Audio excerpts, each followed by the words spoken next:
ધાનેરાના મેવાડા ગામમાં પાણીના પ્રશ્નોને લઈને ગામમાંથી 60 થી 70% લોકો ગામ છોડી હિજરત કરી બીજે વસવાટ કરવા માટે મજબૂર બન્યા છે। મેવાડા ગામમાં પાણી ન હોવાને કારણે ખેતી અને પશુપાલન પણ થઈ શકતું નથી અને અત્યારે છેલ્લા કેટલાક વર્ષોથી તો પીવાના પાણી માટે પણ લોકો વલખા મારી રહ્યા છે। બહારથી ટેન્કર દ્વારા પાણી પીવા માટે મોકલવામાં આવે છે, એ પણ 3 થી 4 દિવસે ટેન્કર આવે છે, જેથી લોકો હાલ પાણી વગર વલખા મારી રહ્યા છે અને હિજરત કરી રહ્યા છે।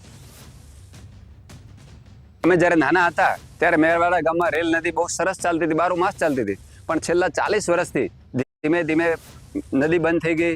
પાણીના તળ ઊંડા ગયા, 50 ફૂટ, 100 ફૂટ, 200 ફૂટ, અત્યારે ધીરે ધીરે 500 ફૂટ, 1000 ફૂટ પાણીના તળ જતા રહ્યા છે।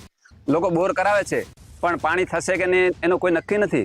અમારા ગામની સાહેબ પાણીની એટલી સમસ્યા છે કે લોકો ક્યારેક તો ઉનાળામાં પાણી માટે ઝઘડવું પડે છે અને ખેતી માટે સિંચાઈ માટે તો બિલકુલ પાણી નથી।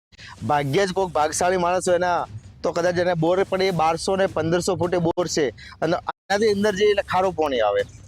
આ જે આમ જનતા છે, મારા જેવા નાના માણસ છે, તો એને બહુ પાણીની તકલીફ પડે સિંચાઈ માટેની। પાણી વગર ઘણી તકલીફ પડે, પાણી નથી। શિયાળામાં તો હવે સહેમતથી પાણી 4 દાડે 5 દાડે આવે, પણ ઉનાળામાં ગતું પાણી આવતું નથી।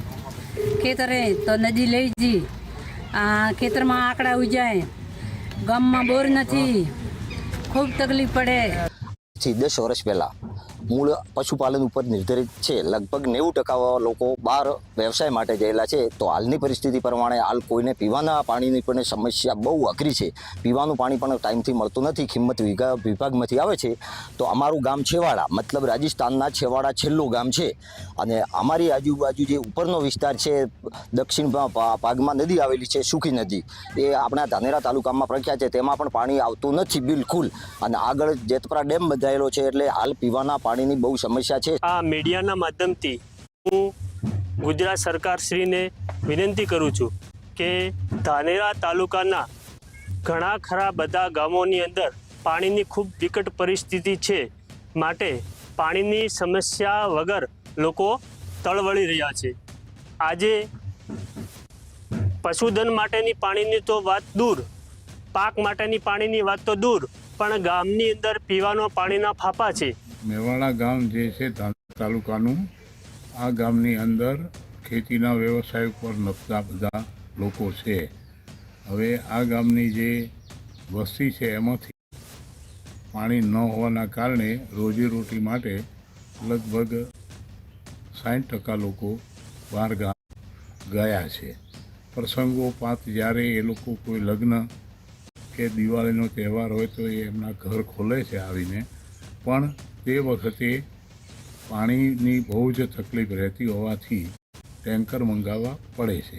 અનેક વિસ્તારોમાં પાણી નથી, જેને લઈને જે લોકો છે તે મુશ્કેલીમાં મુકાયા છે। અનેક લોકો છે તે ઘર છોડીને બહાર જવા માટે મજબૂર બન્યા છે। ત્યારે ગુજરાત ફર્સ્ટની ટીમ આજે પહોંચી છે ધાનેરા તાલુકાના મેવાડા ગામ ખાતે અને આપ દ્રશ્યોમાં જોઈ શકો છો કે આ મેવાડા ગામના જે મકાનો છે તે અહીંથી જે લોકો હતા તે પોતાના ઘર મૂકીને કહી શકાય કે બહાર જતા રહ્યા છે, કારણ કે આ ગામની અંદર પાણી નથી। કહી શકાય કે લોકો કહી રહ્યા છે કે 20 થી 40 વર્ષથી આ ગામમાં પાણી નથી, જેના કારણે લોકો જ્યારે હિજરત કરવા માટે મજબૂર બન્યા છે। આ લોકો જે પોતાના ઘર છે તે બંધ કરીને, તાળા મારીને અત્યારે મુંબઈ, સુરત, પાલનપુર સહિત જે અનેક જે સિટીઓ છે ત્યાં આગળ ધંધા અર્થે ગયા છે, કારણ કે અહીં પાણી નથી। આ વિસ્તારના લોકો કહી રહ્યા છે કે પાણી નથી, જેના કારણે ખૂબ મોટી મુશ્કેલી પડી રહી છે।